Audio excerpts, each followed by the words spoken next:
हाँ जी, बरोबर.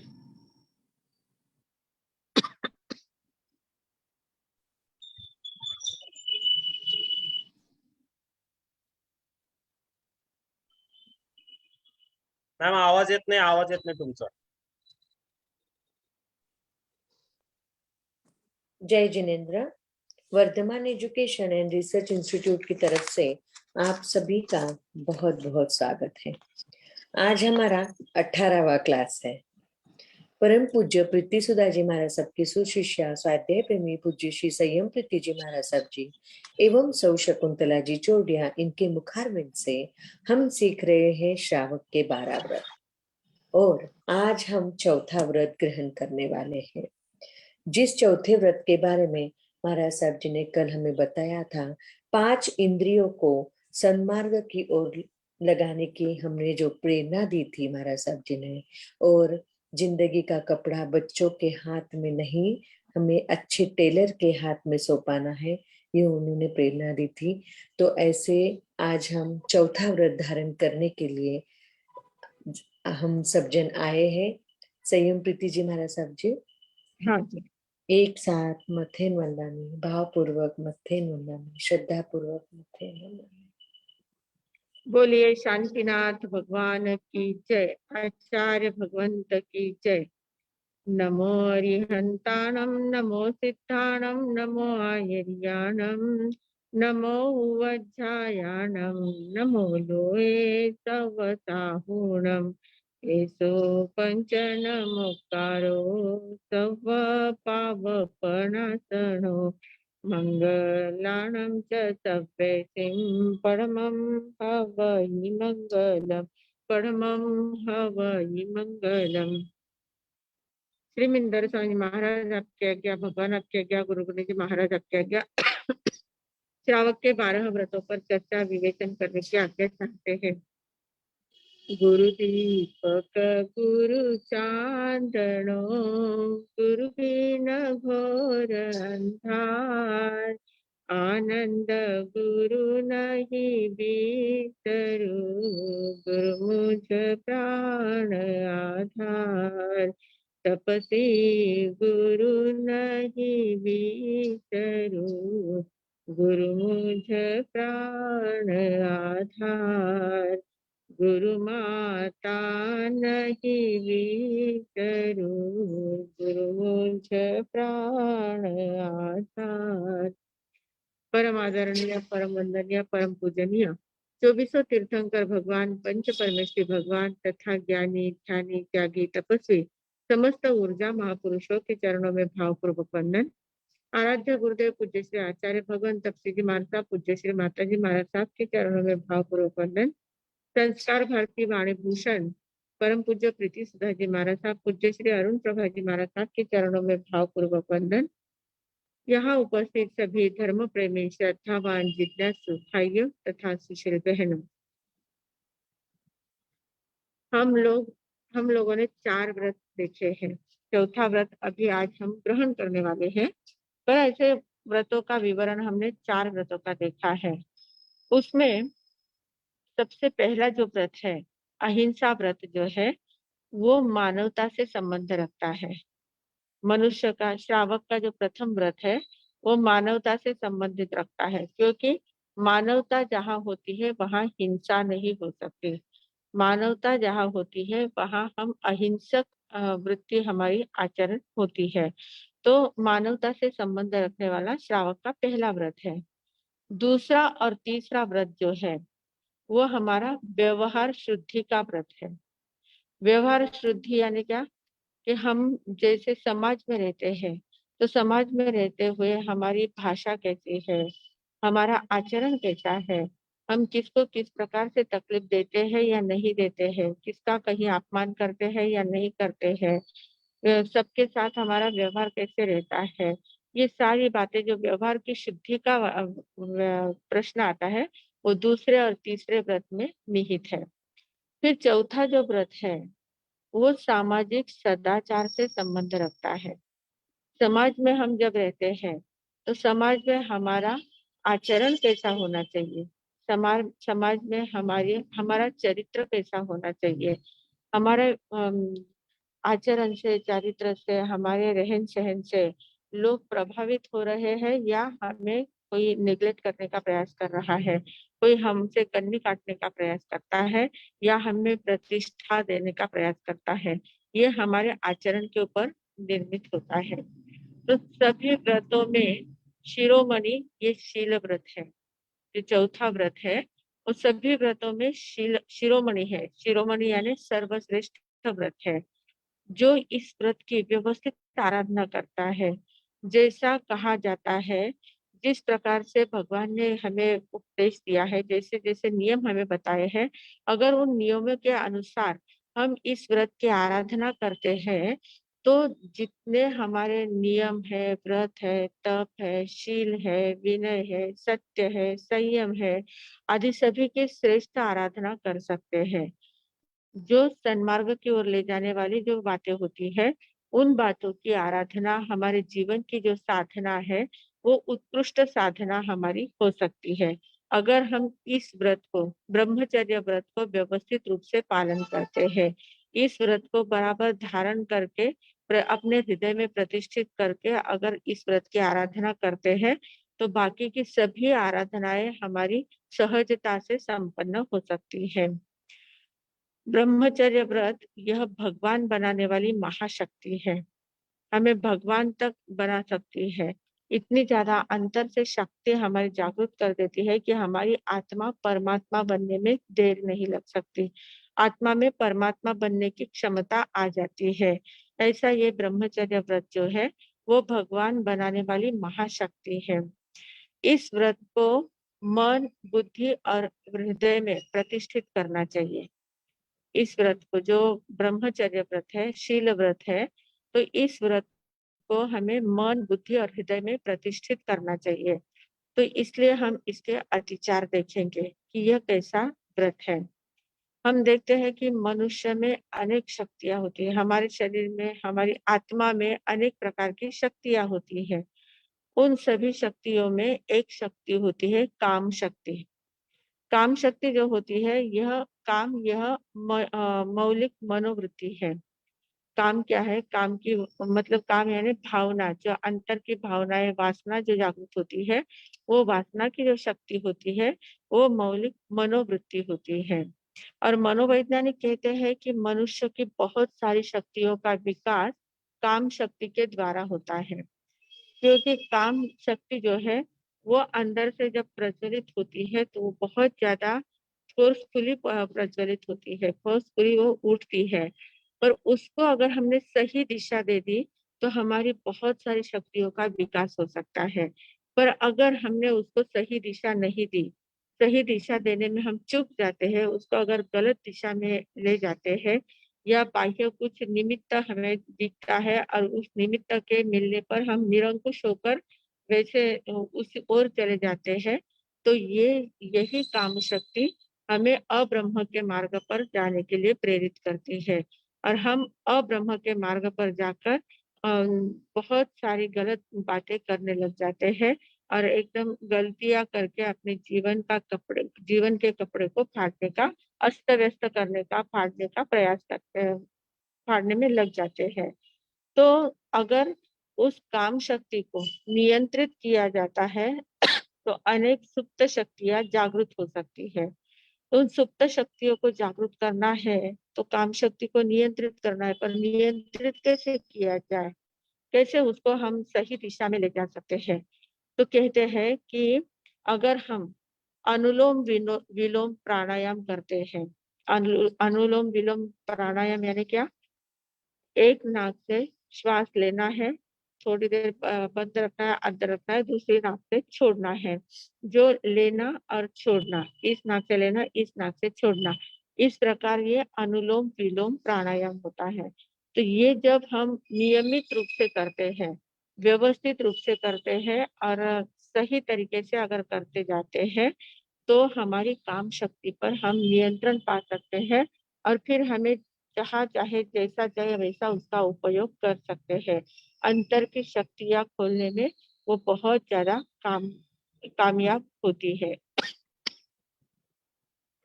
तो ये जो चौथा व्रत है, हमारा जो ये चौथा व्रत है, इस चौथे व्रत को 2 प्रकार से ग्रहण किया जाता है।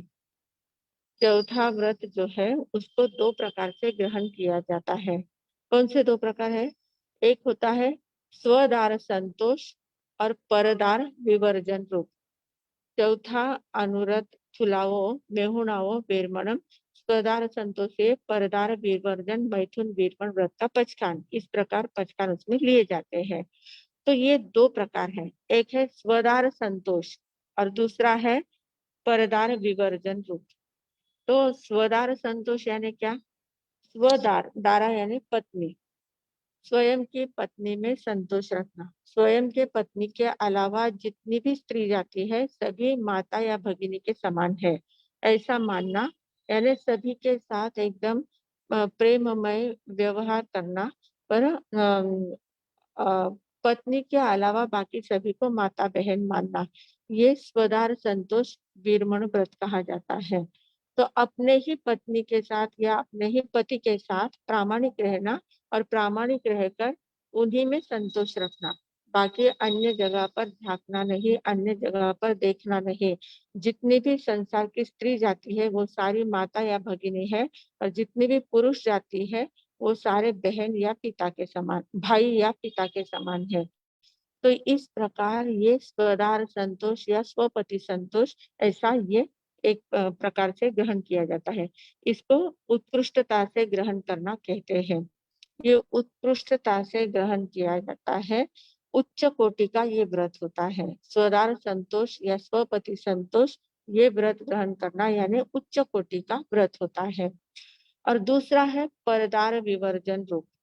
परदार विवर्जन रूप यानी क्या? परदार मतलब दूसरों की कोई स्त्री है, अन्य दूसरों की स्त्री के साथ उसका हम उस विवाहित स्त्री का, दूसरों की विवाहित स्त्री का त्याग करना, परदार विवर्जन रूप। यानी दूसरों के पति या दूसरों की स्त्री है उसका त्याग करना। फिर अगर जो कोई दूसरों की नहीं है, किसी जिसका विवाह नहीं हुआ है या जिसका कोई धनी नहीं है, ऐसे के साथ उनका खुला रह सकता है, पर परदार विवर्जन रूप यानी दूसरों की पत्नी का त्याग करना।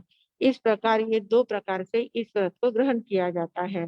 तो दूसरा व्रत, दूसरा प्रकार जो है वो थोड़ा सा उच्च कोटि का नहीं कहा जाता है, ठीक है, थोड़ा सा नहीं की अपेक्षा ठीक है, पर एकदम श्रेष्ठ तक नहीं कहा जाता है। श्रेष्ठ कौन सा है?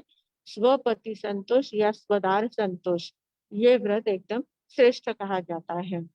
तो ये जो 5वां व्रत, चौथा अनुव्रत है, इस चौथे व्रत के 5 अतिचार हैं। अतिचारों को हम लोग देखते हैं, हर एक व्रत के अतिचार होते हैं, क्योंकि हम व्रत ग्रहण करते हैं, पर व्रत ग्रहण करने के बाद कुछ कुछ बातों का दोष लगने की संभावना होती है। तो ये जो संभावनाएं हैं उनको भी पहले ही बता दिया जाता है कि ऐसी ऐसी संभावनाएं होती है, पर उन संभावनाओं को आप सोच समझकर उनका भी त्याग आपको करना है, उन संभावनाओं से दूर रहना है। जहाँ जहाँ हमें अतिचार लगता है उस अतिचार से हमें पीछे हटना है, आगे अनाचार तक नहीं पहुंचना है। तो इसलिए इस व्रत के भी 5 अतिचार बताए गए हैं। तो सबसे पहला अतिचार है इत्तरीय परिग्रहिया गमने। इत्तरीय परिग्रहिया, इत्तरीय यानी इत्वरिक, इत्वरिक यानी थोड़ा, थोड़े, थोड़े के लिए। तो जैसे किसी स्त्री को थोड़े समय के लिए पत्नी के रूप में स्वीकार करना, किसी स्त्री को थोड़े समय के लिए पत्नी के रूप में स्वीकार करना, उसका उपभोग करना और उसको छोड़ देना, तो ये इत्तरीय परिग्रहिया करते हैं। परिग्रहिया यानी ग्रहण करना, स्वीकार करना। इत्तरीय यानी थोड़े समय के लिए, अल्प समय के लिए किसी स्त्री को स्वीकार करना, उसको पत्नी के रूप में मानना और उसका उपभोग करने के बाद उसको छोड़ देना, ये इत्तरीय परिग्रहिया गमने है।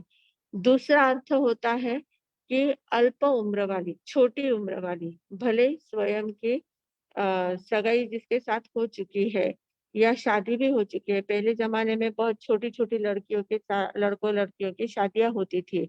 तो छोटी उम्र वाली जो लड़की होती है उसके साथ उपभोग करना ये भी मना किया गया है। जब तक वह लड़की उम्र में नहीं आती है, जब तक वो सोच समझ नहीं सकती है, कुछ समझ में नहीं आता है, दुनियादारी उसको समझ में नहीं आती है, जब तक उसके शरीर के पूर्ण अवयव तैयार नहीं हो जाते हैं, तब तक उसके साथ बहन के समान ही बर्ताव रखना है। भले ही उसके साथ शादी हो चुकी है, पर फिर भी उसको बहन के समान ही रखना चाहिए। तो ये इत्तरीय परिग्रहिया यानी अल्पवयीन पत्नी के साथ या थोड़े समय के लिए किसी के साथ शादी करी है या किसी को अपनी पत्नी के रूप में माना है या किसी को अपने कुछ दोस्त के रूप में ऐसे लिविंग वगैरह आजकल होते हैं ना, तो ये सारे प्रकार जो होते हैं, इन सारे प्रकारों का त्याग करना होता है। इसको अतिचार कहते हैं। अगर ऐसा करते हैं बहुत लोग क्या कहते हैं कि हमने थोड़ी देर के लिए ही सही, उसको हमने पत्नी माना था तब उसका उपभोग हमने किया है। तो नहीं, आपने उसको समाज में सबके सामने विधिवत उसको पत्नी के रूप में स्वीकार नहीं किया है। आपने मन से मान लिया और मन से छोड़ दिया, ऐसा नहीं चलता है। तो ये समाज की दृष्टि से भी बहुत घातक तत्व है। ऐसा नहीं करना चाहिए, तो इसको अतिचार कहा जाता है। तो ये भी अतिचार होता है, मतलब इत्तरीय परिग्रहिया गमने। फिर दूसरा है अपरिग्रहिया गमने।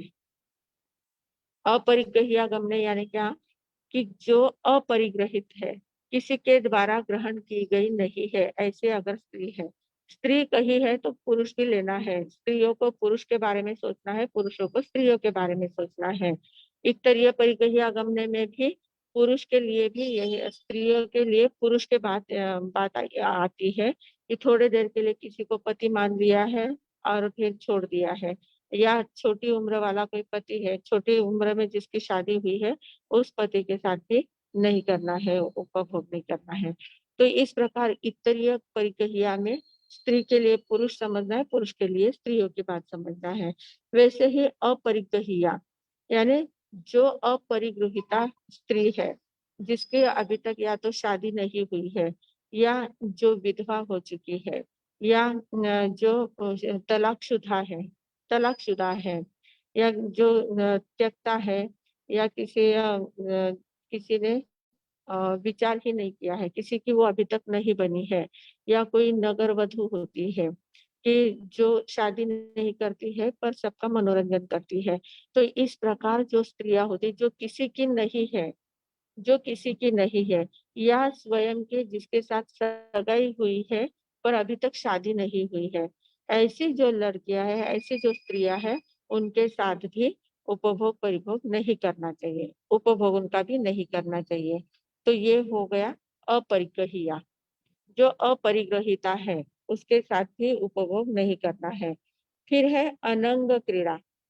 अनंग क्रीड़ा में क्या आता है, अनंग क्रीड़ा यानी आँखों से, कान से या मुँह से ऐसे शब्द, आँखों से ऐसे दृश्य नहीं देखना कि जिसके कारण से मन हमारा विकृत हो जाए। कान से ऐसे शब्द नहीं सुनना है, ऐसे गीत नहीं सुनना है, ऐसे अश्लील वचन नहीं सुनना है कि जिसके कारण से हमारा मन विकृत हो जाए। मुख से ऐसे शब्द नहीं बोलना है कि जिसके कारण से हमारा भी मन विकृत हो जाए और दूसरों का भी मन विकृत हो जाए। तो जिसके कारण से मनोवृत्ति हमारी विकृत हो जाती है, ऐसे किसी भी प्रकार की क्रीड़ा हमें नहीं करनी है। ऐसा किसी भी प्रकार का कार्य हमारे द्वारा न हो, ये अनंग क्रीड़ा कही जाती है। ये डायरेक्ट काम भोग नहीं होता है, पर ये इनडायरेक्टली इस प्रकार से मनोवृत्ति को विकृत किया जाता है। तो ये अनंग क्रीड़ा नहीं करनी है। ये तीसरा अतिचार कहा गया है। फिर चौथा अतिचार है पर विवाह करने। पर विवाह करने यानी क्या, अब जैसे गृहस्थ अवस्था में है, श्रावक श्राविका है, जिन्होंने अपना संसार चला रहे हैं जो अपने संसार को, तो ऐसे जिनके पुत्र पुत्रियां है, घर में परिवार है, परिवार के लड़के लड़कियां है परिवार में, तो अपने परिवार के लिए उनकी शादी करना, उनका विवाह करना, संबंध देखना, ये बात ठीक है, उतनी खुली रहती है। पर विवाह न करने, पर विवाह नहीं करना है, मतलब दूसरों की पंचायत नहीं करना है। दूसरों की, किसी की लड़की है, किसी का लड़का है, वो तुम्हारे लिए वो लड़का अच्छा रहेगा, तुम्हारे लिए वो लड़की अच्छी रहेगी, ऐसे दूसरों की जो पंचायत करते हैं वो नहीं करना है। पर विवाह करने, दूसरों का विवाह करने में, जोड़ने में इंटरेस्ट नहीं लेना है। या बहुत लोग आजकल तो मैरिज ब्यूरो वगैरह चलाते हैं।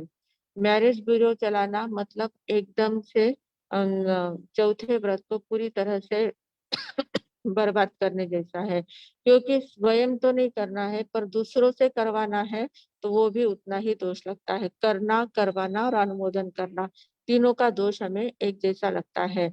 तो मैरिज ब्यूरो ब्यूरो वगैरह चलाते हैं तो वो भी बहुत ज़्यादा दोष का काम होता है। फिर वधू-वर सम्मेलन वगैरह लेते हैं। वहाँ इतना बड़ा सम्मेलन लेते हैं, इतने लड़के आते हैं, इतनी लड़कियाँ आती है, अपना परिचय देते हैं। वहाँ पर उनकी किसी-किसी की बातें जम जाती है। कोई वहाँ पर उनका परिचय हो जाता है और वो विवाह बंधन में बंधते हैं। तो वो जितना संसार करेंगे, जितना उनका जो पाप कार्य का खाता जो खुलेगा, उसके हम शेयर होल्डर बन जाते हैं। हम दूसरों की पंचायत करते हैं, दूसरों का विवाह जमाते हैं, दूसरों के विवाह को बंधन में बाँधते हैं, तो उनके उनके द्वारा जो जितना भी पाप का कार्य खुलता जाता है, जितना भी पाप कार्य उनकी ज़िंदगी में होगा, उसके शेयर होल्डर हम बन जाते हैं। उसको हमने अनुमोदना दी है, हमने कराया है, तो उसके साथ हमारा संबंध जुड़ जाता है। तो इसलिए इन बातों से दूर रहना चाहिए। पर-विवाह करने, दूसरों का विवाह वगैरह नहीं करना है। फिर सामूहिक विवाह का आयोजन करते हैं। सामूहिक विवाह कौन कहाँ से होते हैं, कौन कहाँ से आते हैं, उनका विवाह हम लोग करवाते हैं और इतना उसके लिए इतनी दौड़-धूप करते हैं, इतनी मेहनत करते हैं, इतना बड़ा आयोजन करते हैं, अपने पैसे भी खर्च करते हैं, औरों के भी पैसे माँग-माँग के लाके वहाँ पर खर्चा करते हैं और अपनी ओर से कन्यादान करते हैं, दूसरों का कन्यादान करते हैं। स्वयं की लड़की तो नहीं है, दूसरों की लड़की का कन्यादान वगैरह करते हैं। तो ये सारी बातें क्या है, पर-विवाह करने में आ जाती है। तो इसके कारण से हमें अपने व्रत में दोष लगता है, क्योंकि उसमें हम स्वयं तो कुछ नहीं करते हैं, पर हम करवाते हैं, दूसरों से करवाते हैं तो उसका दोष भी हमें उतना ही लगता है। तो इन बातों से हमें दूर रहना है। समाज में रहते हैं ठीक है, कहीं शादी-ब्याह में जाना पड़ता है, तो जाना जाना आपके मतलब कर्तव्य होता है, सबको समाज में रहते हैं तो सब व्यवहार सँभालना ये बात ठीक है। पर व्यवहार की दृष्टि से जाना है, वहाँ जाने के बाद बहुत ज़्यादा इंटरेस्ट लेना है अरे वाह! कितना बढ़िया शादी की है, कितना अच्छा पति-पत्नी वर-वधू कितने अच्छे थे या वो कैसी जोड़ी थी, वधू तो इतनी सुंदर थी, वर वर कैसा था, वर इतना सुंदर था, वधू कैसी थी। ऐसे वहाँ की जो पंचायत करके उसमें इतना ज़्यादा इन्वॉल्व हो जाना और उसके ऊपर चर्चा करना, ये पर-विवाह करने में आता है, ये अतिचार लगता है। तो ये बहुत बड़ा दोष हमें लगता है। तो इस दोष से भी हमें परे रहना है। यहाँ बहुत बार ये सहजता से ये बातें होती रहती है। पर-विवाह करने का अतिचार बहुत बार लगता है। ये बाकी के अतिचार इतने नहीं लगते हैं जितना ये पर-विवाह करने का अतिचार लगता है। सहजता से कोई भी देखता है, बहुत सारे साधु संतों के भी पास गृहस्थी लोग आते हैं और वो आके साधु संतों को कहते हैं कि महाराज साहब हमारी लड़की के लिए एक आधा अच्छा वर हो तो बताइए या लड़के के लिए कोई अच्छी लड़की हो तो बताइए, आपके पास तो इतने लोग आते हैं, आप हमें बताइए। तो उस समय हम लोग कहते हैं कि हमने शादी नहीं की है तो दूसरों की पंचायत हम क्यों करेंगे? हमें हमें नहीं पता कोई अच्छा लड़का या लड़की हम नहीं देख सकते हैं। पर बहुत सारे साधु संत भी इस बहकावे में आ जाते हैं और बता देते हैं कि हाँ, वहाँ उनकी लड़की एकदम अच्छी है, उनका लड़का अच्छा है, आप देख लेना। तो इस प्रकार से ये बिना काम का पर-विवाह करने ये दोष बहुत बड़ा लगता है।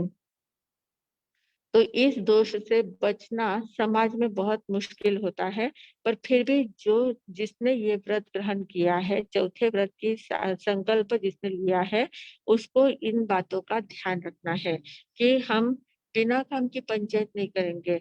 जिनका जहाँ योग होगा, वहाँ वो होके रहेगा। हमारे बोलने से कुछ होगा भी नहीं और नहीं बोलने से नहीं होगा, ऐसा भी नहीं है। तो जिनका होना है, उनका होके रहेगा। जिनके जहाँ योग संयोग लिखे हुए होते हैं, उनका वहाँ पर हो जाता है। हमें बीच में पंचायत करने की, बीच में लप-लप करने की कोई ज़रूरत नहीं होती है, पर हमारा स्वभाव होता है। हमें इन बातों में बहुत ज़्यादा इंटरेस्ट आता है। कहाँ किसकी सगाई हुई है, फिर वो कैसा लड़का है, कैसी लड़की है, कैसा खानदान है, कैसे शादी करने वाले हैं। और फिर आजकल तो वो शादियों का इतना प्रचलन चल गया है, उसकी इतनी चर्चा होती रहती है कि ऐसा उन्होंने तो ऐसा-ऐसा किया था, इतना उसमें नई-नई बातें थी। बहुत बातें लोग आके हमें भी बहुत सारी बातें बताते हैं कि उसकी शादी में ऐसा किया था, उसकी शादी में वैसा किया था। तो ये सारी बातें सुनकर साधु संतों को भी इन बातों में इन्वॉल्व करने का प्रयास करते हैं। तो ये सारे हमारे व्रत में दोष लगता है। तो इसलिए इस चौथे व्रत की आराधना करने वाला जो होता है, उसको ये बात ध्यान में रखना है कि अपने स्वयं के जो पुत्र-पुत्री है उनका करना हमें अनिवार्य है। उनकी शादी करना ज़्यादातर हो सके तो उनको सन्मार्ग की ओर लगाने का ही प्रयास करना है। हमारे जो माताजी महाराज साहब हैं, जिनके ये फ़ोटो है, वो माताजी महाराज साहब है, पूज्य प्रीति सुधा जी महाराज साहब की माताजी है। आज उनका स्मृति दिन था, इसलिए उनके फ़ोटो लगाया था और उनके गुणगान किए गए थे। तो ये जो माताजी महाराज साहब हैं, इनको बचपन में ही दीक्षा लेने के भाव थे। एकदम छोटे थे, शादी नहीं हुई थी तब उनको दीक्षा लेने की भावना थी। पर वो 8 साल के थे तभी उनके उनके माताजी का स्वर्गवास हो चुका था और उस ज़माने में 1908 में इनका जन्म हुआ था। 1908 में और फिर उस जन्म में उस ज़माने में वे 8 वर्ष के थे तभी उनकी माताजी का स्वर्गवास हो गया। तो उनको उनके मामा जी के यहाँ ले गया, ननिहाल में वो चले गए, ननिहाल वाले उनको लेके गए। तो अब ननिहाल में एकदम बहुत संपन्न परिवार था, सब सभी लोग एकदम अच्छे थे। तो इनका बहुत अच्छे से लालन-पालन हो रहा था।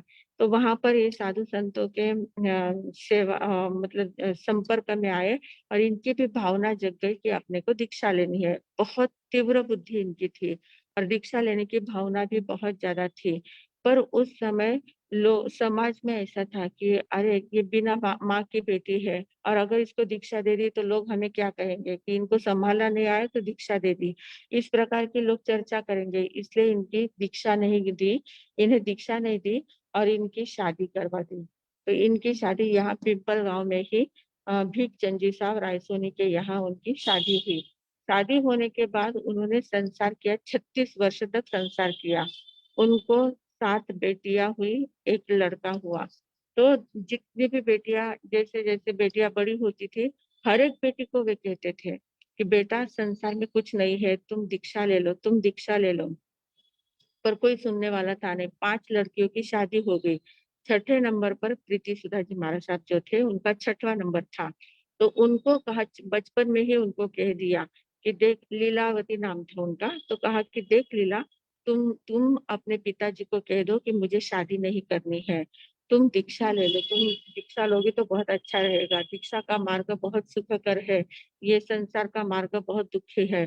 तो ऐसा करके उन्होंने तैयार किया प्रीति सुधा जी महाराज साहब को और फिर प्रीति सुधा जी महाराज साहब ने अपने पिताजी से आज्ञा प्राप्त की। उन्होंने दीक्षा की आज्ञा प्राप्त करने के लिए बहुत प्रयास किए, बहुत बड़ी कथा है उनकी। पर उन्होंने अपनी बेटी को पहले तैयार किया और फिर प्रीति सुधा जी महाराज साहब ने जब पिताजी का स्वभाव बहुत ज़्यादा तेज था। वो एकदम प्योर बनिए थे, पगड़ी वगैरह बाँधने वाले एकदम ऐसे बहुत ज़्यादा करारी व्यक्तिमत्व था उनका। लोग उनको डरते थे, पूरे गाँव में लोग उनको डरते थे, इतना ज़्यादा उनका दरारा था।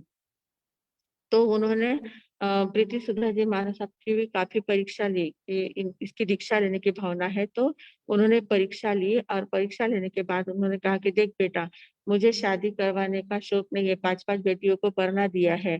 तुम्हें अगर दीक्षा लेनी है, तो मैं तुम्हें दीक्षा देने के लिए तैयार हूँ, पर दीक्षा लेने के बाद माल-ताल खाना नहीं और किसी संस्था के झगड़े में पड़ना नहीं, पैसे के लफड़े में पड़ना नहीं। 2 बातों को तुमने ध्यान रखना है। फिर दीक्षा लेकर अपनी साधना में आगे जीवन बिताना है।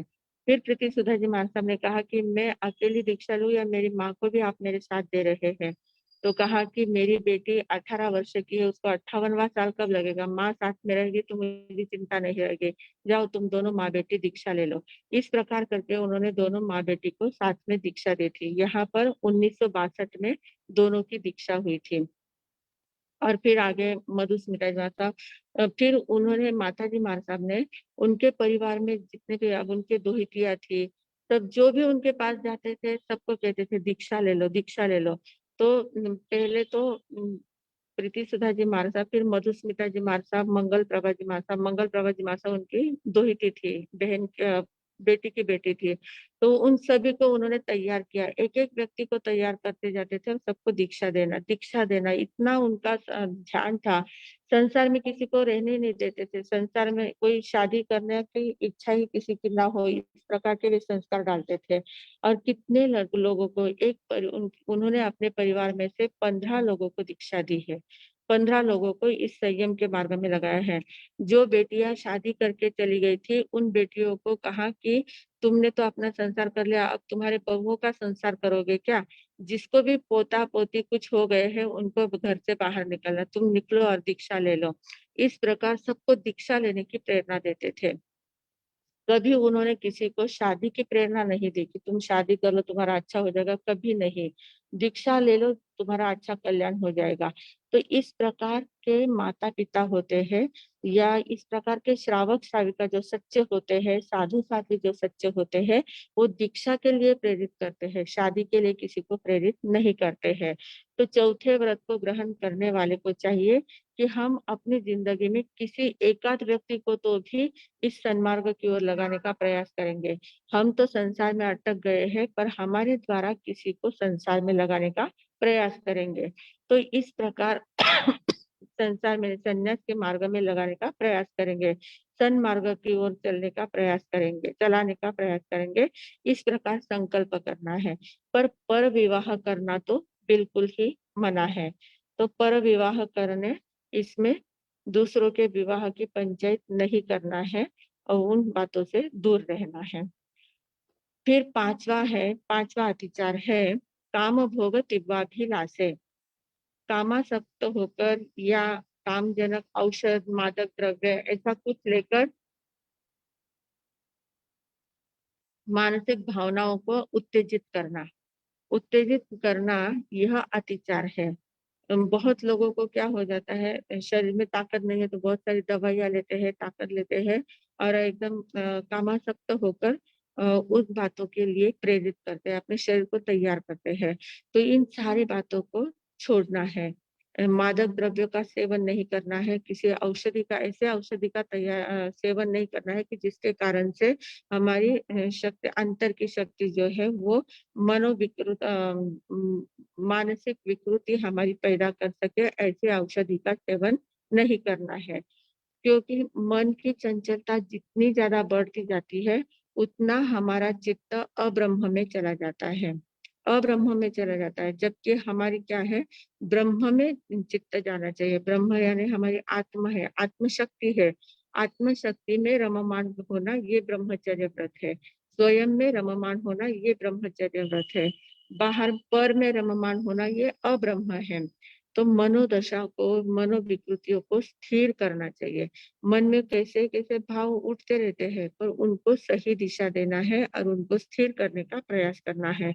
हमारा पुरुषार्थ क्या होना चाहिए कि मानसिक स्थैर्य कैसे बढ़ेगा, हमारा मानसिक स्थैर्य कैसे बढ़ेगा, इसके लिए हमें पुरुषार्थ करना है। और उस मानसिक स्थैर्य बढ़ाने के लिए हमें कुछ संकल्प करना भी जरूरी है। तो आज हम चौथे व्रत का संकल्प करेंगे।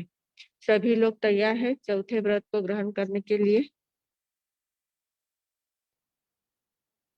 सभी लोगों की तैयारी है ना, चौथा व्रत ग्रहण करना है। तो चौथे व्रत को ग्रहण करने के लिए अब हम तैयार हो रहे हैं। श्री मिंदर स्वामी जी महाराज आपकी आज्ञा, भगवान आपकी आज्ञा, गुरु गुरुनी जी महाराज आपकी आज्ञा, हम चौथा व्रत ग्रहण करने की प्रतिज्ञा करने की आज्ञा चाहते हैं, संकल्प करने की आज्ञा चाहते हैं। तो नमो अरिहंताणम, नमो सिद्धाणम, नमो आयर्याणम, नमो वज्झायाणम, नमो लोये सप्प साहूणम, एसो पंच नमस्कारो सव्व पावपणासनो मंगलानंच सव्येसिम परमं हवै मंगलम, परमं हवै मंगलम।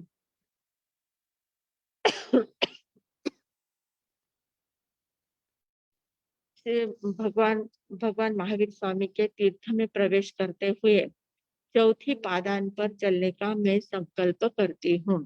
चौथी पादान पर चौथी सीढ़ी चढ़ने का मैं संकल्प कर रही हूँ। 3 व्रत मैंने ग्रहण किए हैं और तीनों व्रतों को ग्रहण करके आंतरिक आनंद, शांति एवं प्रसन्नता का अनुभव मैंने किया है, अनुभव कर रही हूँ। आज मैं चौथे मैथुन वीरमण व्रत को स्वीकार करने का संकल्प करती हूँ। नमो जोविसाय तिथैराणम उषभाई महावीर पज्जवसाणानम इनमेण ग्रंथम पावयणम सत्यम अनुत्तरम केवलियम परिपूर्णम निर्यागुयम संशुद्धम तलकत्तणम सिद्धिमग्गम मुक्तिमग्गम निज्जाणमग्गम निर्वाणमग्गम अवितहम अविसंधि सव्व दुःख पहिणमग्गम इत्थम ठिया जीवा सिद्धन्ति बुद्धन्ति मुच्यन्ति परिनिवायन्ति सव दुःखाणमन्तं करन्ति तम धम्मम सद्दहामि पत्तियामि रोयेमि फासेमि पालेमि अणुपालेमि तम धम्मम सद्दहन्तो पत्तियन्तो रोयन्तो फासन्तो पालन्तो अणुपालन्तो तस्य धम्मस्य केवलीपन्नतस्य अबुद्धयोमि आराहणाय विरोमि विराहणाय। मैं आराधना करने के लिए उपस्थित हो रही हूँ और विराधना से दूर हट रही हूँ। भगवान का जो मार्ग है उस मार्ग के ऊपर मैं श्रद्धा करती हूँ। श्रद्धाहामि यानी मैं श्रद्धा करती हूँ। पत्तियामी यानी प्रतीति करती हूँ, अनुभव करती हूँ। रोएमी रुचि रखती हूँ। फासेमी मैं उसका पालन करने के लिए, ग्रहण करने के लिए तैयार हो रही हूँ। पालेमी मैं पालन करना चाहती हूँ। अणुपालेमी मैं उसकी रक्षा करना चाहती हूँ, उसी का अनुगमन करना चाहती हूँ। मैं इस धर्म की श्रद्धा आदि करती हुई इसकी आराधना करने में पूर्ण रूप से तत्पर हो गई हूँ। पूर्ण रूप से मैं तत्पर हूँ और धर्म की विराधना से पूर्णतया निवृत्त हो रही हूँ। अब मैं चौथे व्रत के संकल्प कर रही हूँ, प्रतिज्ञा ले रही हूँ। इस प्रकार सभी लोग अपने अपने संकल्प में ध्यान दें। प्रतिज्ञा पहली, मैं स्वस्त्री या स्वपति के अलावा सभी को भाई बहन मानूंगी। भाई बहन या माता पिता मानूंगी। मैं स्वस्त्री या स्वपति के अलावा सभी को भाई बहन या माता पिता मानूंगी या मानूंगा। दूसरा, मैं अश्लील, अशिष्ट, असभ्य ऐसे साहित्य नहीं पढ़ूंगी या नहीं पढ़ूंगा। मैं अश्लील, अशिष्ट, असभ्य ऐसे साहित्य नहीं पढ़ूंगी, नहीं पढ़ूंगा। तीसरा, मैं हमेशा सदाचार का ही पालन करूंगी या करूंगा। मैं हमेशा सदाचार का ही पालन करूंगी या करूंगा। चौथा, मैं असभ्य गालियां, असभ्य वचन, असभ्य गीत नहीं बोलूंगी या नहीं बोलूंगा।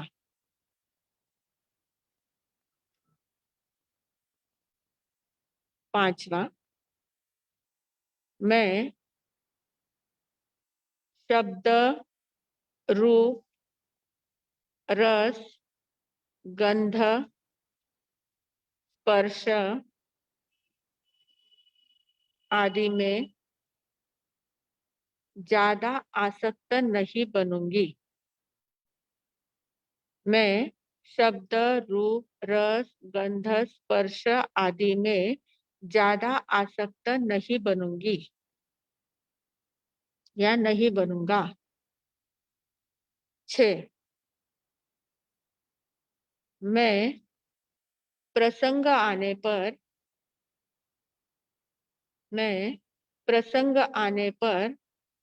60 वर्ष की उम्र के होने के बाद 60 वर्ष की उम्र होने के बाद शादी नहीं करूंगी या शादी नहीं करूंगा।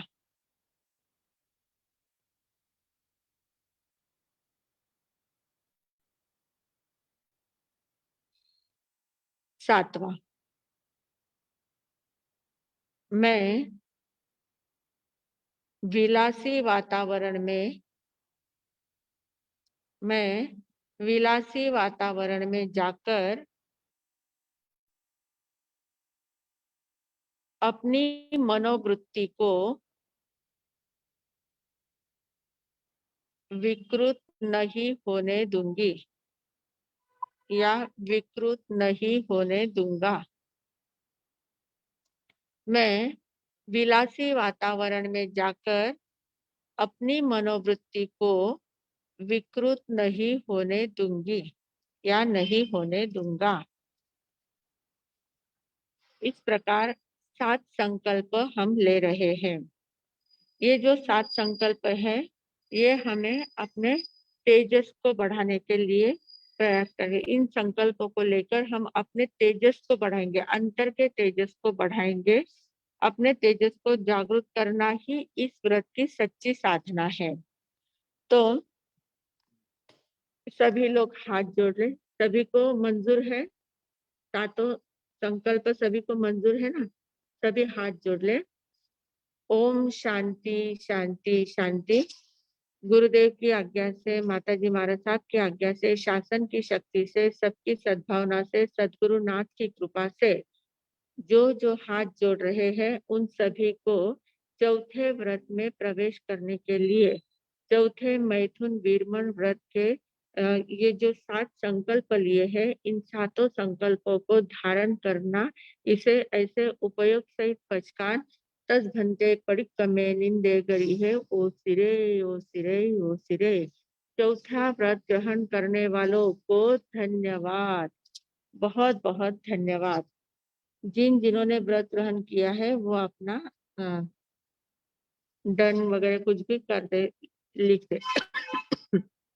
तो इस प्रकार अपने अंतर के तेजस को जागृत करने की ये साधना है और ये साधना हमारे द्वारा सहजतया हो रही है, क्योंकि इस साधना के लिए हमें बहुत ज्यादा प्रयास करना नहीं पड़ रहा है।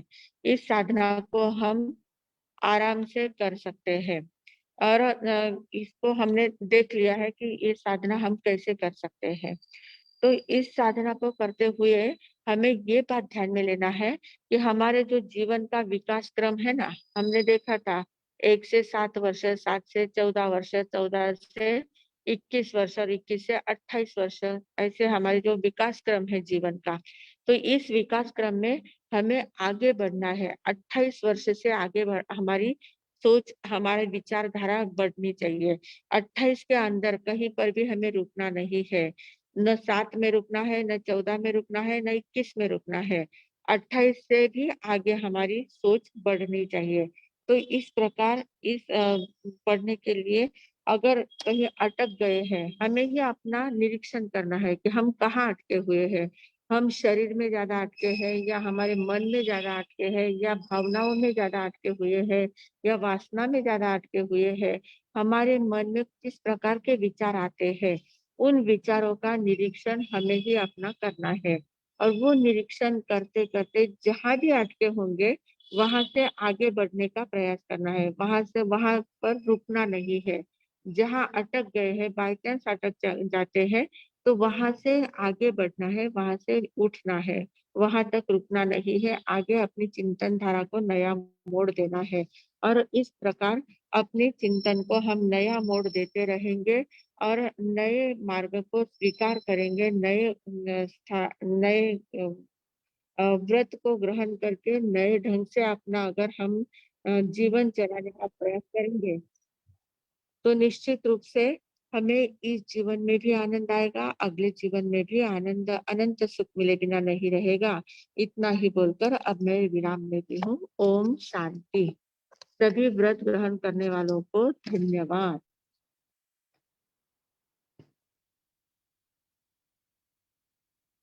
हाँ,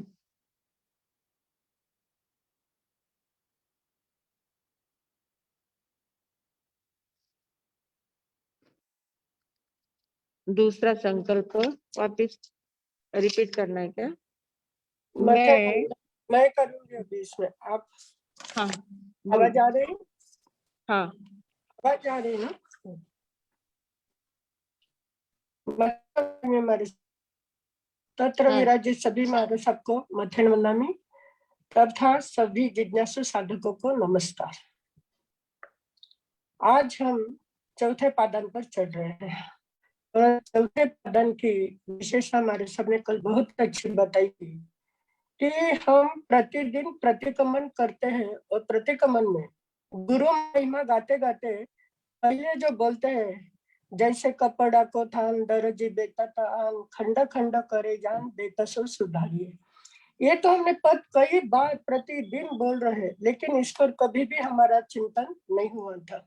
लेकिन इसकी मौलिकता कल हमने समझी कि हमारा जीवन कैसा एक मौलिक वस्त्र है। अभी मौलिक वस्त्र की हमारी अवस्था कैसी बच्चे जैसी है। बच्चों के लिए कोई मौलिक कोई निम्न स्तर का कोई फर्क नहीं होता है कि उसके सामने अगर मौलिक वस्त्र पड़ा है और कैंची सामने है तो खेलते खेलते उसका वो खंड खंड करके उस कपड़े को बिगाड़ सकता है। लेकिन वही वस्त्र अगर दर्जी के पास जाता है, उसका आकार प्रकार देकर उसको निश्चित बनाता है। यानी गुरु और शिष्य दो बातों को भगवान उन्होंने प्रतिक्रमण की रचना की है, उसमें कितने अच्छे भाव दिए। हम खाली शब्द का रटन करते हैं, शब्द का चिंतन हमारा नहीं होता है। लेकिन जब ये बात कल सुनी तब मन में एकदम ही विचार आया कि जीवन हमारा मौलिक वस्त्र जैसे है और इस इंद्रियों के भोग भोग उपभोग के कारण, इंद्रियों के विषयों के कारण हम हमारे जीवन को कैसे खंडन खंड कर रहे हैं, तो उससे किस तरह से बचना है इसका विवेचन सबने बहुत अच्छी तरह से किया था। और रूप रस गंध स्पर्श, अभी भगवान महावीर स्वामी ने अंतिम देशना देते समय 32वें उत्तराधायन सूत्र के 32वें अध्याय में इस बातों का विवेचन किया था कि रूप से लोलुप होकर पतंगा, रूप यानी का प्रकाश, अभी रूप रंग सारा है तो प्रकाश से लोलुप होकर पतंगा अपना जीवन कैसे खो देता है कि, और शब्द श्रवण, अभी शब्द का श्रवण करने के कारण हिरण अपनी जान गंवा देती है। गंध के स्पर्श के कारण सर्प अपना जीवन पूर्ण कर लेता है और रस से आतुर होकर मत्स्य को अपने स्वयं को कांटों से बिंदा जाता है, या स्पर्श के वशीभूत होकर मकर मत्स्य के द्वारा पकड़े हुए जंगली भैंसा भी विनाश को प्राप्त होता है। अभी ये उदाहरण कि तिर्यंच के उदाहरण हमारे सामने रखकर भगवान ने फरमाया है कि हे मानव, दुर्लभता से मिले हुए इस मानव जन्म को के विषय में अटक कर अपने जीवन के यानी अपने मौलिक वस्त्र के जीवन रूपी मौलिक वस्त्र के खंड खंड न करते हुए अखंड रखकर किस तरह से प्रतिष्ठा बढ़ा सकता है, इसका सुंदर विवेचन हमारे सबने कल किया था। और आज तो बहुत बढ़िया बातें बता दी कि अहिंसा यह व्रत किसके लिए बताया है, मानवता के प्रतीक, मानवता का प्रतीक यानी मानस की आमच्यात असली पाहिजे। मानस के अगर हमारे पास मानता है तभी हम को क्या करते हैं, बचा सकते हैं। फिर बताया सत्य और अदान, ये सारा कैसा है, व्यवहार से संबंधित, व्यवहार शुद्धि के लिए दूसरा तीसरा व्रत बताया है। और इस तीसरे व्रत के दूसरे तीसरे व्रत के कारण व्यवहार संबंधित है। और चौथा व्रत जो बताया है वो सामाजिक सदाचार यानी सब में प्रतिष्ठित कौन सा व्रत है, तो चौथा व्रत है। और चौथा व्रत वर्णन आज हमने अच्छी तरह से सुना है कि जीवन में समाज में आचरण कैसा होना चाहिए, हमें प्रतिष्ठित बनना है या तिरस्कारित बनना है, यह सब हमारे आचरण पर है। और आचरण किससे विषयों में कर आचरण का महत्व, अभी 4 संज्ञा जो बताते हैं, आहार संज्ञा, भय संज्ञा, मैथुन संज्ञा, परिग्रह संज्ञा, सब में ज्यादा महत्वपूर्ण कौन सी संज्ञा है? आहार संज्ञा, क्योंकि उसके लिए ये बनाया है कि जैसा खावे अन्न वैसा वैसा होता है मन। और ये जो सारा खेल हो रहा है किसके कारण से हो रहा है? मन के कारण। जहां जहां पर हम अटकते हैं, भटकते हैं, जहां पर गिरते हैं, ये सब किसके कारण होता है? मन के कारण है। और इस मन को वशीभूत करने के लिए कई मौलिक बातें आज हमने सुनी है। ऐसे तो व्यवहार में आपके प्रतिदिन हो रहा है, लेकिन हमारा चिंतन नहीं, जो बातें हो रही है उसके ओर हम गौर नहीं करते हैं, चिंतन नहीं करते हैं, इस कारण से हम भटक रहे हैं। अभी ब्रह्मचर्य, ब्रह्मचर्य यानी आत्मा में रममान करना। जिस समय हम अंतर की शक्तियों को अंतर की शक्तियों का जब हमारा जागरण होगा, तब हमारे पास इतनी बड़ी शक्ति है कि आत्मा से परमात्मा बनने की। लेकिन हम क्या कर रहे हैं कि इस भौतिकता के मनोरंजन में अटक कर इंद्रियों को अनिष्ट मार्ग पर लगा रहे हैं। तो उसको किस तरह से छोटी छोटी बातों से किस दोषों से हम बच सकते हैं, इसका विवरण हमारे सामने किया है। और शील, व्रत, मन, बुद्धि हृदय में प्रतिष्ठित करना है। और आत्मा में जो अनेक प्रकार की शक्तियां हैं, उसमें एक काम शक्ति सब में ज्यादा महत्वपूर्ण है।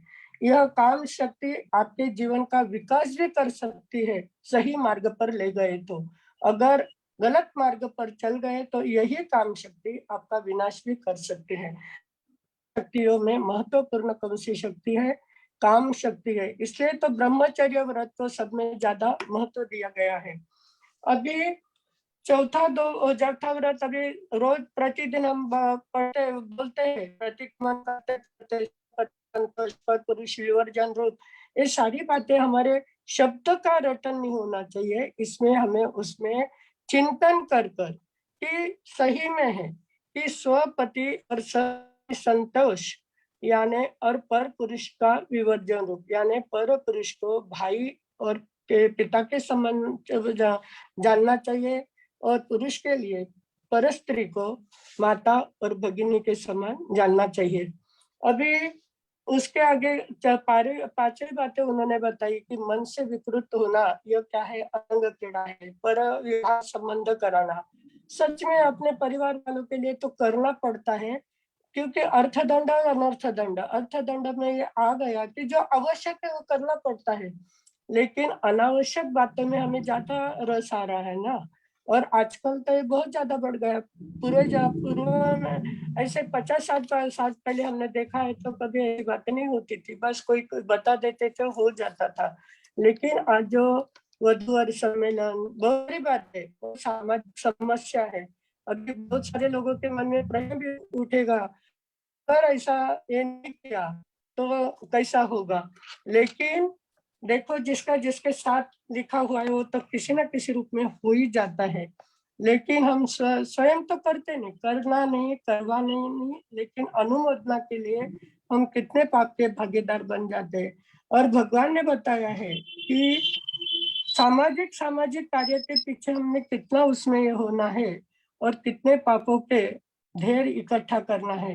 अगर आपके मन में ये जागृति आ गई तो अभी हमारे सबने बताया, हम किसी की शादी की तैयारी जरूर करते हैं, शादी के प्रस्ताव बराबर सबके सामने रखते हैं, लेकिन ऐसा कभी नहीं कहते कि आपको कुछ है तो इतनी आपके पास शक्ति है, आपकी इतनी बुद्धि है तो आप सब कोई किसी को ये नहीं देता है।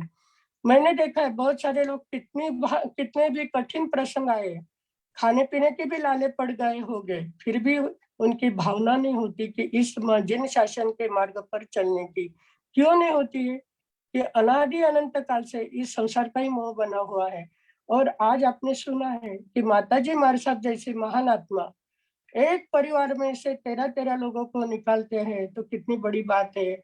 हम देखते हैं कि इतनी बड़ी हमारी संख्या होने के बाद साधु संघ कितने हैं? गिनती मात्र के 1000-1500 साधु है अपने श्रमण संघ के। तो ये बातें क्यों होती? संसार बढ़ाने का काम हम करते हैं, लेकिन संसार से विरक्त कराने का काम हमारे द्वारा बहुत कम होता है। जो भाग्यशाली है वो कर सकते हैं, लेकिन बहुत कम देखने में आता है। तो ये जो बातें हमारे सबने समझाई, और उसके आगे कि जो हमने 3 व्रत अच्छी तरह से संकल्प पूर्वक ग्रहण किए थे, कुछ ऐसे हम करते नहीं है, करवाते नहीं है, अनुमोदना भी नहीं होती है, लेकिन जब तक व्रत पचकान नहीं लेते तब तक तो इसके लिए आज जो चौथा व्रत हमने लिया है कि श्रीमंद स्वामी भगवान के आज्ञा से, गुरु गुरनी जी के आज्ञा से, सभी गुरु के आज्ञा से, आपके आज्ञा से यह व्रत हम ग्रहण करते हैं। अपने विधि के साथ बताया, तो संकल्प दिए है। एक बार मैं वापस बोलती हूँ, किसी का लिखने का रह गया हो तो सभी ने ध्यान पूर्वक सुनना है, और जहाँ पर आपका कुछ रह गया हो वो करेक्शन कर लेना है पहले। और करने के बाद मुझे आज तक मैं नहीं समझ पाई थी, बहुत सारे लोगों ने किया ही होगा, जो नहीं, जिन्होंने नहीं किया है। तो इतना अच्छा समझने के बाद जो व्रत ग्रहण करते हैं अपनी शांति मिलता है। तो इस 7 संकल्प के साथ इस व्रत को ग्रहण करना है।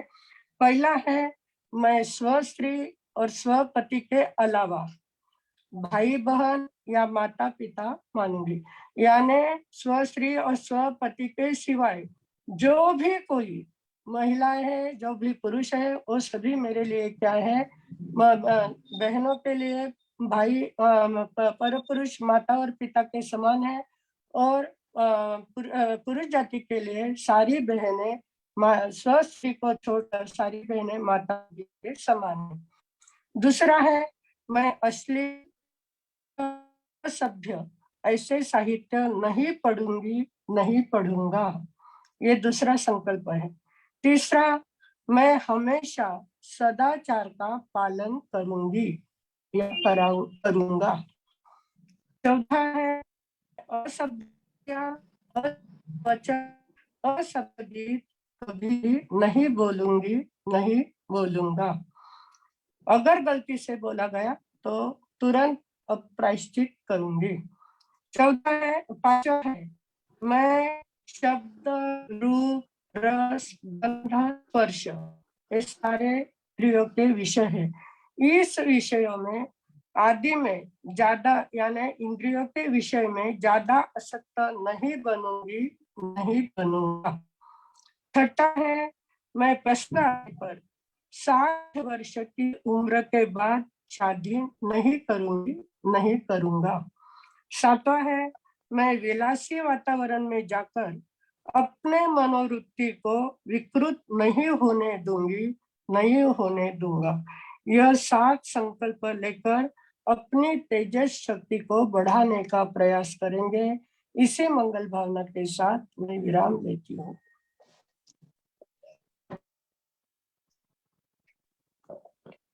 सभी को बहुत बहुत क्षमस्व। आज जूम लिंक का कुछ प्रॉब्लम आया तो 100 पार्टिसिपेट ही आ सके, पर फेसबुक पे हमारे 27 और उसके बाद 32 और उसके बाद 34 जन सुन रहे थे, और बाकी के जो जैन दर्शन JWC उस चैनल पे भी काफी जन सुन रहे थे। सभी को बहुत बहुत क्षमा मांगती हूँ कि आज पता ही नहीं चला हमें क्या ऐसे क्यों हुआ। वो सब सर्च कर रहे हैं हम, और अभी अनम्यूट करते हैं शैला जी लोढ़ा को। मर्चेंट वंदामी बाप जी, आवाज आ रही है मेरी? हाँ हाँ। बाप जी, मेरे 2 सवाल हैं। एक तो पहला, जो अपन समाज में ऐसा माना जाता है कि कन्यादान करना श्रेष्ठ माना जाता है। अगर मैं खुद अपनी बेटी का कन्यादान करूं तो वो ठीक है, पर अगर मेरी एक दूसरी बेटी है और समझो मेरे परिवार के किसी सदस्य को घर में बेटी नहीं है, उनको मैं वो कन्यादान करने का मौका देती हूँ, तो फिर दोष मुझे लगेगा या फिर जो मेरे परिवार का सदस्य है उन्हें लगेगा? जो कन्यादान करेगा उसको दोष लगेगा ना, आपको नहीं लगेगा। मैं जो करेगा कन्यादान उसी को दोष लगेगा। करने का वास्तव में क्या है, ये हमारी मानसिकता होती है। कन्यादान करना ये बहुत पुण्य का काम है वगैरह, ये जो है ना, ये समाज में फैली हुई कुछ रूढ़ियां होती है। ये क्या कहते हैं, जो जो ब्राह्मण संस्कृति वगैरह है या दूसरी संस्कृति वाले जो लोग होते हैं ना, उनके उनके लिए ये ऐसी बातें होती है कि वो संसार बढ़ाने की बातें करते हैं। जो संसार बढ़ाने की बातें करते हैं ना, उनके लिए कन्यादान श्रेष्ठ दान है। कन्यादान तो होना ही चाहिए। अपना जीवन, या बहुत लोग ऐसा कहते हैं कि अगर कुछ नहीं हुआ तो स्वर्ग के द्वार खोलते हैं हमारे लिए। इस प्रकार की मान्यताएं अलग अलग प्रकार की होती है। तो उन मान्यताओं के हमें अधीन नहीं होना है। हमें अपना देखना है कि हमें किसमें दोष लग रहा है, कैसे क्या करना है। तो कन्यादान करना ये क्या बहुत बड़ी पुण्य की बात नहीं है, ये तो पापवृत्ति ही है। तो इसलिए आप ध्यान में ले लेना है। कन्यादान को इतना बड़ा महत्व नहीं देना चाहिए। लेकिन अभी जो परिवार में है वो नीचे का ये है, दोस्त लगने वाला है ना। हाँ जी, हाँ मत्ते नंदामी महाराजा, हाँ जी, मेरी आवाज आ रही है ना? हाँ हाँ अरे महाराज साहब जी, मैं ना आज से ज्वाइन हुई हूँ, तो मैंने जो पहले के 3 व्रत थे उसके संकल्प मुझे पता नहीं है, तो मैं कैसे पता करूँ? आपको है ना ये इसके क्या बोलते हैं, हम है ना YouTube फेसबुक की है, लिंक और YouTube यूट्यूब की की लिंक। लिंक आपको भेजेंगे। तो उस से मेरे व्हाट्सएप नंबर आपको देना पड़ेगा? हाँ, आप चैट बॉक्स में सिर्फ व्हाट्सएप नंबर आपका डालिए। और आप अच्छा। कहाँ से है? पुणे से ही है? नासिक। अच्छा अच्छा, चलेगा। आप व्हाट्सएप नंबर डालिए, हम आपको भेज देंगे, आपको ऐड भी करेंगे ग्रुप में। Okay, thank you. जय जिनेन्द्र। हाँ जय जी, जिनेन्द्र। चंचल जी आपको अनम्यूट किया है।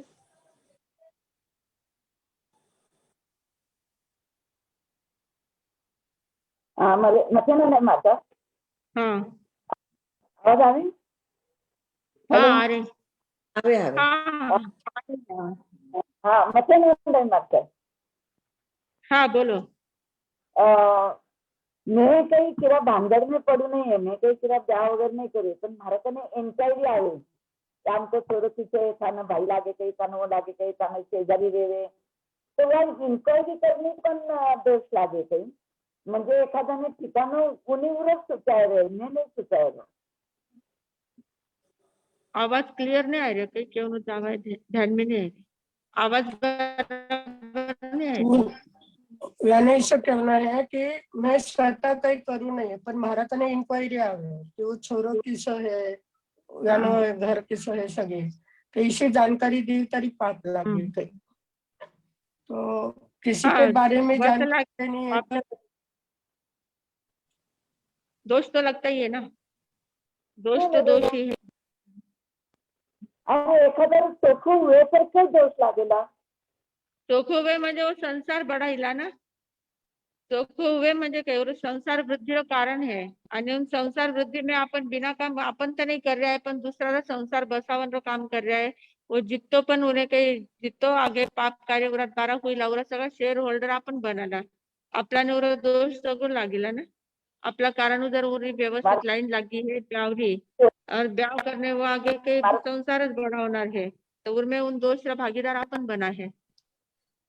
तो उन टाइम में अपन अपन मौन हो मारते जाओ।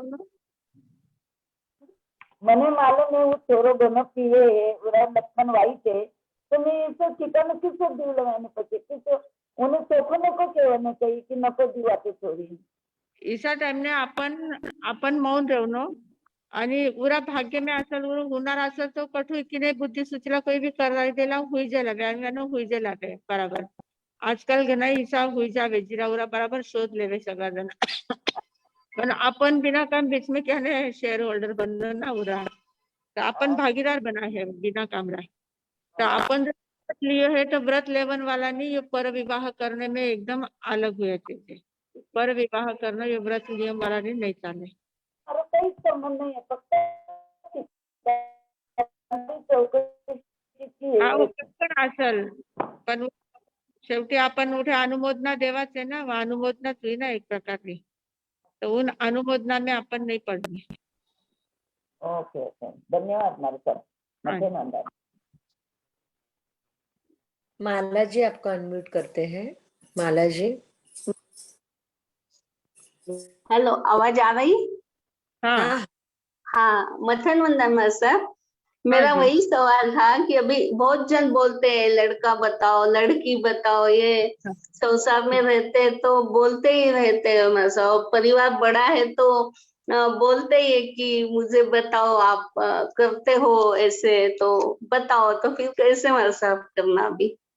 तो उस समय हमें अपन स्पष्ट बोल देना कि मुझे तो सोगन है, मैं नहीं बता पाऊंगी, आपको जहाँ जैसे योग्य लगे वैसे आप देख लेना आपकी हिसाब से। पर मैंने व्रत ग्रहण किया है, मुझे तो सोगन है, मैं नहीं बता पाऊंगी और मैं उसकी अनुमोदना भी नहीं कर पाऊंगी। इस प्रकार हमें थोड़ा सा अपने व्रत में दृढ़ रहने के लिए ऐसा बोलना थोड़ा सा जरूरी हो जाता है। और अगर हम ऐसे दृढ़ रहे नियम में तो लोग बराबर हमें सहयोग देते हैं। लोग कहते हैं कि नहीं बाबा, उनको तो व्रत लिया हुआ है, वो नहीं करेंगे, वो नहीं बताएंगे, चलो हमें ही अपना अपना ढूंढना पड़ेगा। इस प्रकार लोग बराबर उसको एक्सेप्ट कर लेते हैं। पर हम लोग है कि हमें लगता है कि नहीं, हमें कैसे एक्सेप्ट करें, हम कैसे अपने इंटरेस्ट करेंगे, हमें ही उन बातों में ज्यादा इंटरेस्ट रहता है, इसलिए हम उसको ये करते जाते हैं। नहीं माँ साहब, ऐसे बोलते हैं इसको अकड़ बहुत है, इतने इसके पास लड़के हैं लड़की है, ऐसे भी बोलते हैं ना माँ साहब।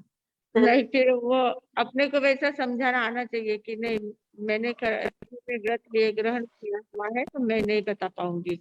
इस प्रकार हम अगर प्रामाणिक बोल देते हैं तो कुछ लोग समझ जाते हैं हमारी बात को। और फिर जैसे मथन जैसा वंदना प्रसंग सर। बहुत दूर के हैं, बहुत दूर के हैं तो एकदम अवॉइड करना है। थोड़े से नजदीक के हैं तो थोड़ा बहुत इशारा कर दिया तो ठीक है, पर बहुत ज्यादा इन्वॉल्व नहीं होना है उसमें। अच्छा अच्छा। हाँ, बहुत ज्यादा इन्वॉल्व होना नहीं है। ठीक है, एक आध अच्छा इशारा का, क्योंकि श्रावक लोग है, श्रावक के लिए थोड़ी सी छूट आपको रखी हुई है। बहुत नजदीक के है हाँ, और बहुत अपने क्लोज ये होता है, रात दिन के। Blood relation, blood relation. हाँ, ब्लड ब्लड रिलेशन है तो ठीक है, उतना थोड़ा सा खुला रखना है।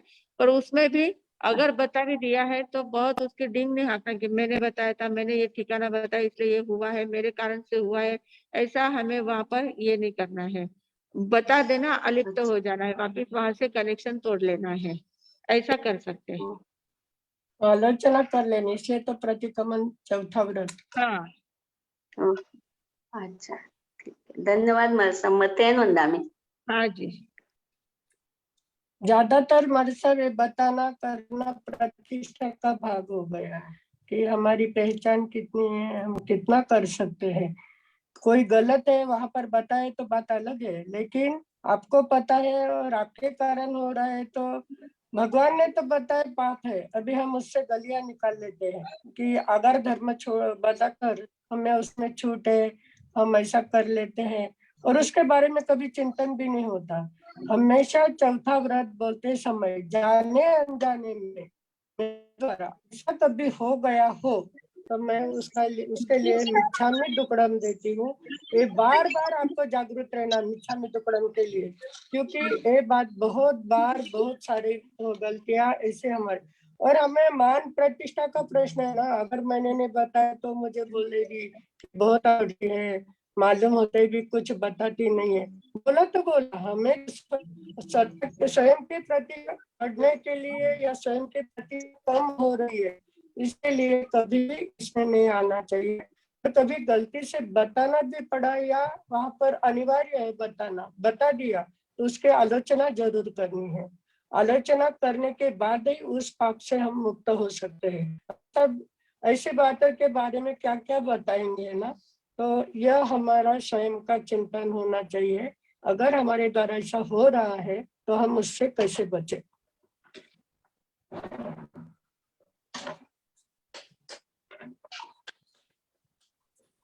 दिशा जी आपको अनम्यूट किया है।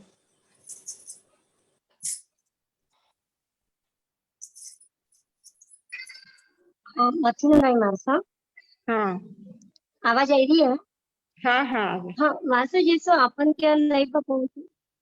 हाँ मास्टर जैसा अपना खुदरा मतलब अपना परिवार का कोई बच्चा रहे, अपन तीसरा ने कभी पूछा कि बाबा वो लड़कों कैसे या लड़की कैसी है, ते जिने आपण पूछा तो वीरा में भी आपल्याला दोष लागे. हा, दोष तर लागणार. दुसऱ्याने पंचायत कोणती बी करी तर दोष लागणारच आहे. त्यानं ध्यान बारे आहे ना. नाही गाणं प्रश्न काही माझा की आपला स्वतःला टाबरा वाजते आपण इंक्वायरी दुसरा कने करा है. अच्छा. हम्म. अपने अपने स्वयं के बच्चों के लिए तो खुला ही है ना, आपको वो छूट रखा है ना. पर विवाह करने हैं, दूसरों का विवाह नहीं करना है. स्वयं के लिए तो आप पूछताछ कर सकते हैं ना, दूसरों का नहीं. लेकिन उनका कहना है जो बताएगा उसको दोष तो लगेगा ही. जो बताएगा वो तो उसको होने दोष वाला है. लगेगा, वो तो है ही. जो बताएगा उसको तो दोष लगने ही वाला है. तो वीरा लिए कई पैसे. पूरा लिया जिको बताने वाला है उन्हें थोडं सोचन चाहिए ना, बतावणं की नाही बतावणं. आपण काही कह सकते. आपण तर आपला सब पूछा है उन्हें, पण उन्हें बतावणं की नहीं बतावणं वो प्रश्न है. लेकिन ये बातें सभी को पता नहीं है. सारे इस बातों से उसने व्रत अगर अनभिज्ञ ग्रहण हैं. किया है तो वो नहीं बताएगा, व्रत ग्रहण नहीं किया है तो वो आराम से बताएगा. तो वीरा में तो आधार रख सका ना अपन. काही आघात रखणं. जैसे अपना परिवार पूरता छोट मतलब और कोई पूछे तो मेरे भाई आप आपका हिसाब से देखो, इसको अपन आधार रख के बोल सका. हाँ हाँ चले ना वैसे तो. हाँ. मतलब अपने परिवार के लिए, अपने बच्चों के लिए खुला है, आपको उतना छूट रखा हुआ है. और दूसरों का नहीं करना है, आपको दूसरे के बारे में नहीं विचार करना है. तो मला सब फोन वगैरह आवे तो वे पूछे तो आपल्याला बतानाच पड़े ना, की नाही बता रहा तो वो भी तो केलं की देखो बाबा एका गाव का रे के आणि हाँ याने ना, काही मालूम नाही की. वो विवेक रखना ना. आपण व्रत ग्रहण करे ना, तर वे लोकांनी भी ध्यान में आयचे की मी जरी व्रत ग्रहण कर रही, ये नहीं बताई सकणार. आपण दुजाने पूछा. अपने आप वो दूसरों को पूछ लेते हैं, वो अपना अपना रास्ता बराबर निकाल लेते हैं. हमारे ऊपर कुछ इतना डिपेंड नहीं रहता है. हम ही ऐसे होते हैं कि हमें लगता है कि हमने नहीं बताया तो वो हमें क्या कहेंगे. कोई कुछ नहीं कहता है. हमारी भावना उसमें ये हो जाती है. हमें लगता है कि हम क्या कहेंगे, बहुत ज्यादा लोग कुछ कहते नहीं है. अगर हम अपने व्रत नियमों में दृढ़ रहे तो कोई कुछ नहीं कहता है, उल्टा हमारा कौतुक करते हैं लोग. मतलब हाँ जी. बहुत बहुत धन्यवाद दिशा जी. एक हाँ, शायद उनको कुछ बोलना था क्या, एक बार कुछ पूछना था और दिशा जी. नहीं एक आशा की 55 लेना था. ओके. अब ऐसा प्रश्न जिन्होंने पूछा है किसी ने कि अगर कोई सुंदर लड़की दिखी तो मन में भाव आ जाता है कि ये जिसके घर जाएगी उसका कितना कल्याण होगा या कितना अच्छा रहेगा, वो भाग्यवान रहेगा. ऐसे मन में अगर भाव आए तो दोष लगता है क्या, ऐसा प्रश्न पूछा है. तो ऐसे मन में भाव आना ये मन का स्वभाव है, स्वाभाविक है. मन में भाव आते हैं, पर उन भावों को, मन में ऐसे भाव उठते हैं, उन भावों को व्यक्त नहीं करना है, किसी के सामने बोलना नहीं है. ठीक है, मन में भाव आ गए वहीं पर उसको मिच्छामि दुक्कडम दे देना है. उसके भाग्य जहाँ होंगे वहां वो जाएगी, जैसा भाग्य उसका लिखा होगा वैसा होगा. मुझे कोई विषय लेने की जरूरत नहीं है. इस प्रकार सोचकर उस बात को वहीं पर छोड़ देना है. मन में भाव आते रहते हैं, पर उन भावों को कितना रिस्पॉन्स देना ये हमारे हाथ में होता है. हाँ जी. 55 लेना है किसी को. 55 भी लेना है और 2-3 क्वेश्चन है, मैं फास्ट में पूछ लेती हूँ कि हाँ. थिएटर में जाना कौन से व्रत दोष लगता है. चौथे व्रत. थिएटर में जाना थिएटर में जाना चौथे तो व्रत का दोष लगता है क्या. हाँ, क्योंकि थिएटर में क्या होता है, तब मन को विकृत करने वाले ही काम सब वहां पर होते हैं ना. मन को एकदम आनंद देने वाले, मतलब वैराग्य के भाव तो वहां पर नहीं जागते ना. मन को विकृत करने वाले भाव ही वहां पर जागते हैं. पिक्चर जो देखते हैं तो पिक्चर में क्या बातें होती है, संसार बढ़ाने वाली ही बातें होती है. संसार का ही दृश्य वहां पर बताया जाता है, वहां संन्यास का दृश्य नहीं बताया जाता है. हमारे मन के परिणामों को वहां शुद्ध नहीं बनाया जाता है. इसलिए पिक्चर थिएटर में जाते हैं तो दोष तो लगता ही है.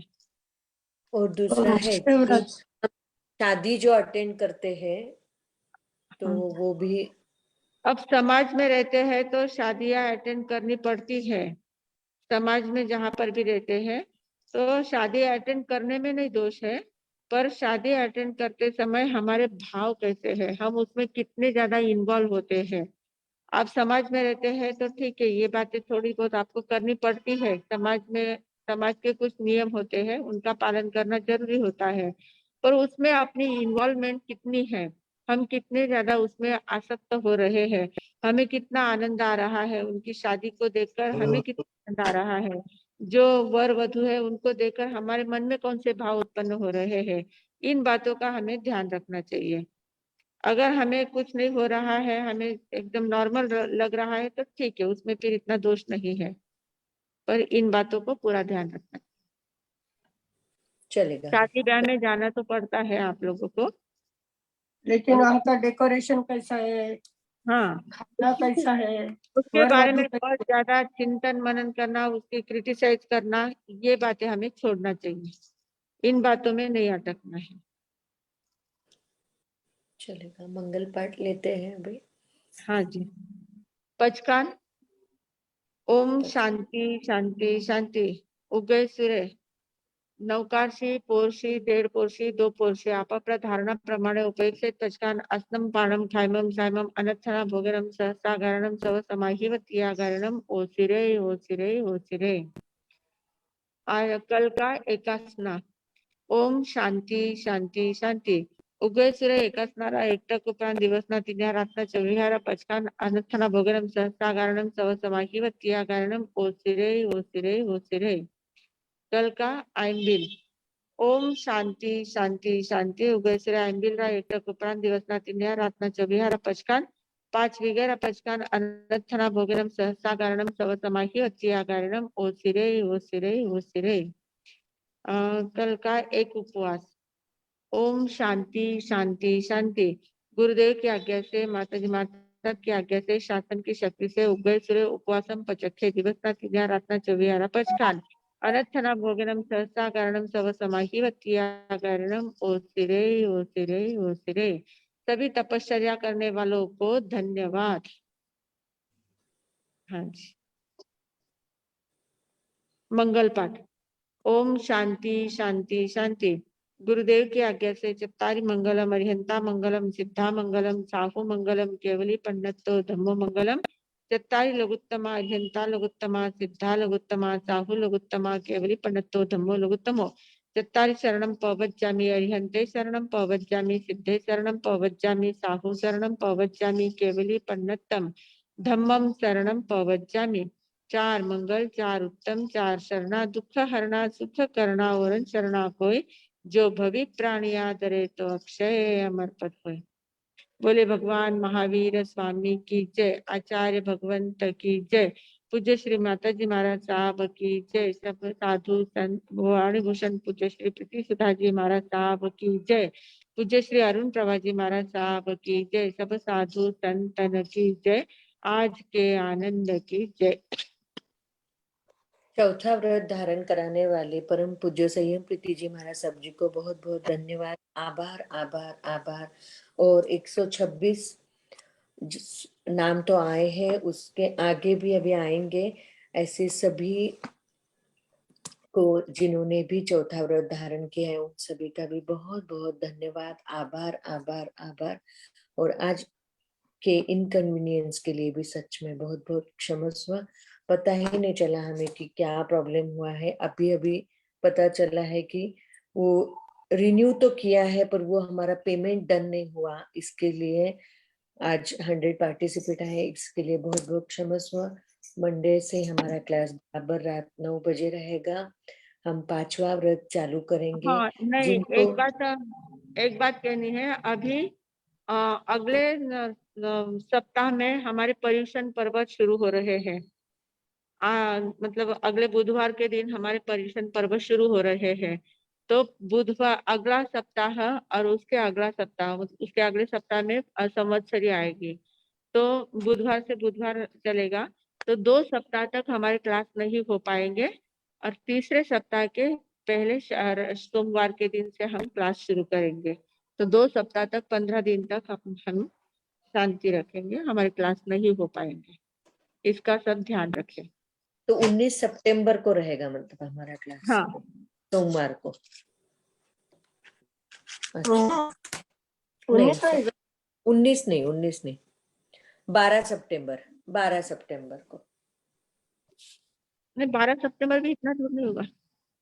तो 5 सितंबर हाँ, शुरू है ना 24 से 7 31 5 सितंबर। हाँ, सोमवार मंगळवार आएगा। ठीक है। सोमवार 5 सितंबर को चलेंगे। बुधवार की संवत्सरी होने के बाद जो भी सोमवार आएगा उस दिन 5 सितंबर आ रहा है, बराबर। ओके, चलेगा। अब हमारा हम मिले 31 अगस्त को ये आ रहा है ना परीक्षा, संवत्सरी। हाँ 31 अगस्त को संवत्सरी आएगी, फिर 5 सितंबर को मंडे होगा। 5 5 सितंबर, सितंबर से चालू होगा हमारा। हाँ 5 सितंबर से चालू होगा। चलिए, अब हम मिलेंगे बराबर 5 सितंबर को रात 9 बजे। सभी को बहुत बहुत 5वां धन्यवाद। व्रत लेकर आएंगे। 5वां व्रत लेकर आएंगे। और आज का जो भी रिकॉर्डिंग है वो हम ग्रुप पे डाल ही दिया है, फेसबुक की लिंक। वैसे भी रिकॉर्डिंग भी डालेंगे, आपको जरूर वो मिलेगा, कल सुबह तक मिल ही जाएगा। तो सभी जन वो व्रत धारण करें और फिर हम मिलेंगे 5 सितंबर रात 9 बजे। धन्यवाद, शुभ रात्रि।